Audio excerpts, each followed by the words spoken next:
Good evening, life groups, and welcome to the 6-week series on calling. I am so excited to be with you tonight, and welcome to those people who are in a group for the first time ever.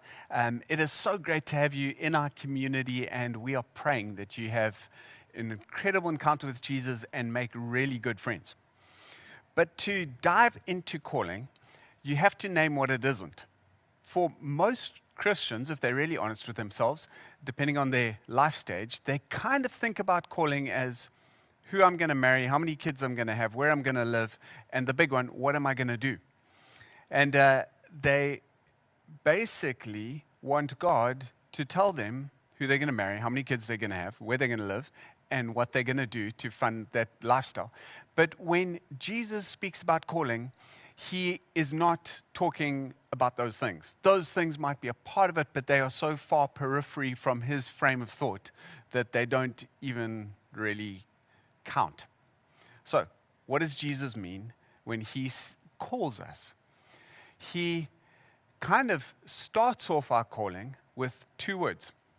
The words you would have heard again and again if you've been in church. The words are, follow me.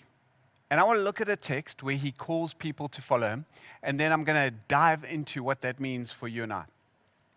In Matthew 9, it says, as Jesus passed on from there, he saw a man named Matthew sitting at the tax office. And he said to him, follow me. So Matthew arose and followed him.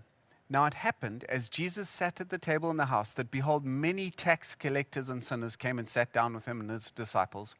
And when the Pharisees saw it, they said to his disciples, why does your teacher eat with tax collectors and sinners?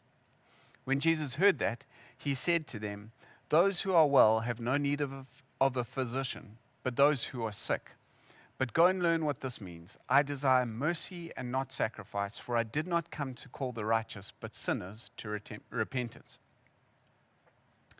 There are two big ideas you can take out of this. The first one is this.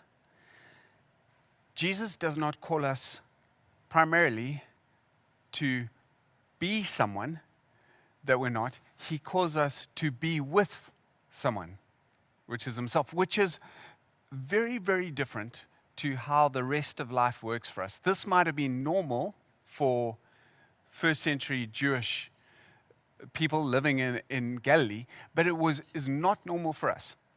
In our world, we get job descriptions and then we build work relationships. We join running clubs and then we meet her to invite her on a date. We get ourselves into business before we join the Chamber of Commerce. Everything is kind of designed in our world, in all the religions of the day, that you learn how to do something or behave in a certain way or act like this. You learn how to perform and build relationship on the back of it. That's how most things in our world really work.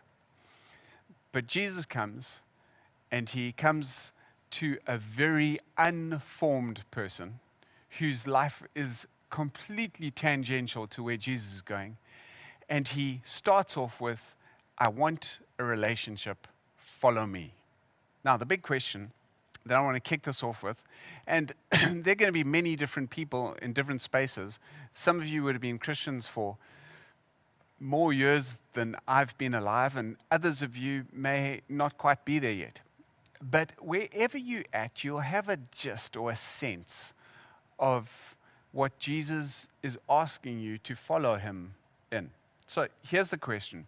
What is Jesus calling you to follow him into this year? What is he speaking to you about? If you're new to faith, what do you think God's wanting you to do this year? What is the sense you have that Jesus is calling you to follow him in? Have a chat about that, and in about 5-10 minutes, we'll carry on this conversation. Now, to really comprehend what is going on in this text, you need to understand a little bit of the kind of lifestyle of Judaism in the day of Jesus. You know, when you read the Bible, you read about the disciples of John the Baptist, you read about the disciples of Moses, and another space in the scripture it talks about the disciples of the Pharisees. So that this discipleship word or discipleship thinking was quite well known. In fact, the way it worked is that people would get themselves almost like a trade. You would become a disciple. There was a process to that. There was a great blessing that that was given to those who had made it to become disciples. The people would say over them, "May you be covered in the dust of your rabbi," which is a disciple relationship. And often they would add to that, "And may you thirstily drink of his words." The thought was that one of the highest, or one of the pinnacle of living out your faith in Judaism was to be a disciple. And the way it would work is that Jewish children would go to school at about 5, and from 5 to about 12, they would learn the first 5 books of the Bible. They would memorize them, and that whole process was called Bet Sefer, which is house of the book. Every Jewish child would be able to recall, memorize, know the first 5 books of the Bible. That Torah was what those are called. And they would have an understanding of the world based on those 5 books. Now, if they were really smart, what would happen is that they would qualify for the next level of education, which was called Bet Midrash. They would memorize the rest of the books of the Old Testament, which is quite a formidable amount of memorizing to do. At about 18, they were encouraged to get married, the young men who completed that.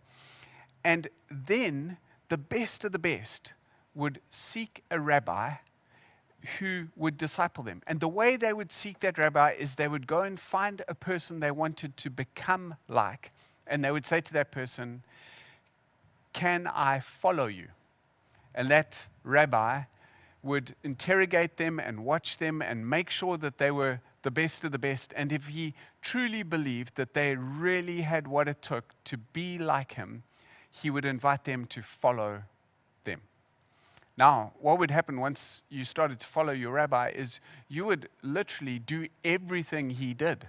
You would try to walk like him and talk like him and learn how he thought. You would go to debates with him. You would bury the dead with him. You would go to places where he was teaching with him. You would engage in how he engaged. You were literally trying to become just like him. So, with that context, imagine Matthew.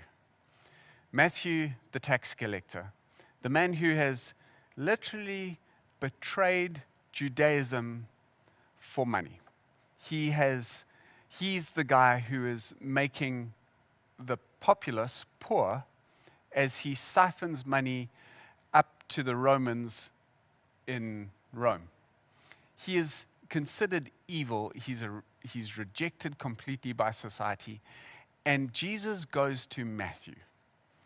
You've got to understand how mind-blowing this would be for Matthew. As Jesus comes up to him, a rabbi who's performing miracles, who definitely has God on him, comes to Matthew and says, "You, not the best of the best, not the one who is living in a lifestyle that would qualify you for becoming a disciple, you, who not even trying to follow me, I want you to follow me."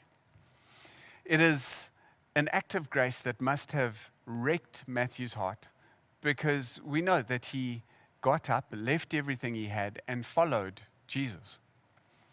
Now, Jesus had turned it all around. But what I find in our world is that with a lot of Christians, life is busy. Our past mistakes get in the way. We don't know if we can truly live up to the standard of being a disciple. Most of us struggle with the idea of following Jesus because we just feel like we can't really keep up and we've messed it up so much. And so often what happens is that we follow a bit and then we get tired and then we stop following. Because kind of hidden somewhere in our psyche is still this feeling that if I'm going to follow Jesus, I have to already be like Jesus, and I have to give up all these things to become like Jesus so that he will be with me. And what you realize about Jesus is that he flips that on the head, and he comes after us. So the question you have to ask is your poor performance keeping you from Jesus, or is it drawing you towards him? Is your relationship one that is wrecked by grace, or is it one that you feel needs to be driven by effort? The second question is, how are you feeling? Are you feeling drawn to be with Jesus, or are you putting in the effort to get to him? Has grace wrecked you? Or are you still trying to earn the right and work your way closer to him? Have a chat about that. Everybody be at a different space. But I think in the conversation, know that Jesus came after a tax collector. I think he's coming after you.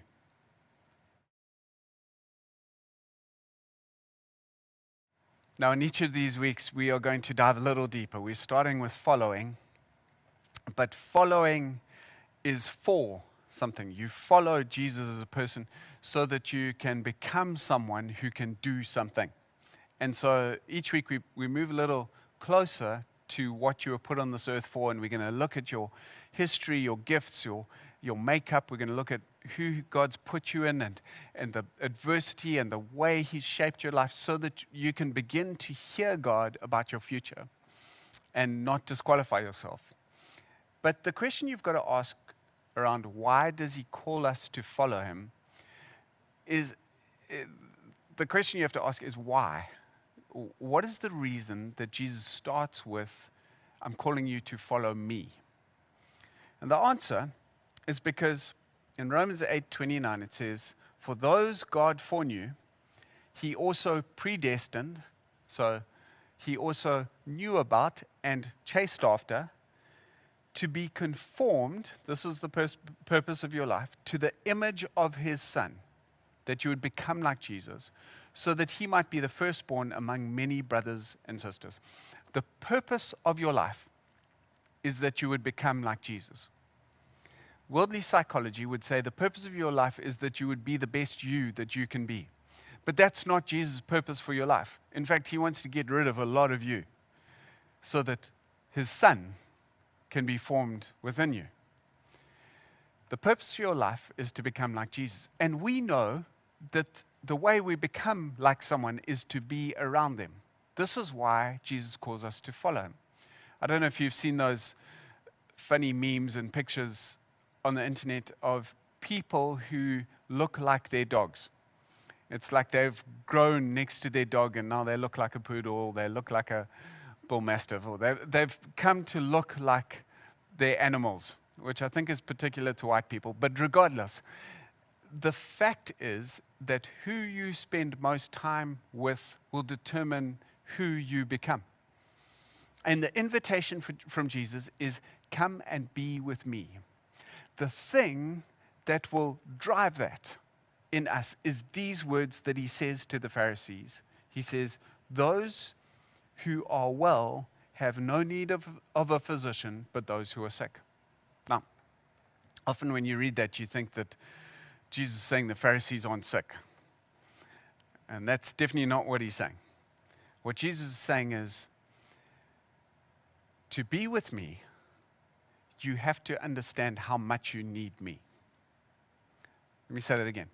To be with me, or to want to be with Jesus, you have to understand how much you need Jesus. I was reading a book the other day, and on that particular day, I'd had a little road rage incident, and I'd been quite frustrated with my kids, and I'd been very unlike Jesus. And I was reading this book, and in the book, it just made that simple statement that if you've been a Christian for a long time, you know this. It just said, you can't give what you haven't received. And I realized I needed to receive love in order to give love, because I was getting triggered by a whole bunch of things. The truth is, your awareness of your lack, your awareness of need, will determine how much you you bring yourself next to Jesus. If you are completely unaware of your need, you will have no desire to be with him. If you are infinitely aware of your need, you will pray to him consistently. And the thing about calling is that it starts with, man, I need you for salvation. I need you to restore me. I need you to make me better than I am. I need you to give me strength, love, power, gifts. I need you to help me see the world better. I need you to take away my anxiety. I need you in every single aspect of my life. And when that is the starting place, following becomes easy. And we know this, that Jesus calls us to follow and do what he says. Step 1, I need to know how much I need him. Step 2, Lord, what are you saying? Step 3, follow him. So the last question is this, and it may require a little bit of vulnerability from the group, so be brave. Where do you need Jesus this year? And where is he asking you to take a step of following from that place of need? A need will always require a step. If you need finances, Jesus will always tell you to give something away. If you need love, he'll always tell you, come to me, but then go and give it away. Everything about Jesus will always be a, come, I will give it to you so that you can give it away. And often he'll make you give it away, and in the process, he'll give you what you need. But where is God calling you to follow him? And what is the need you have in your life?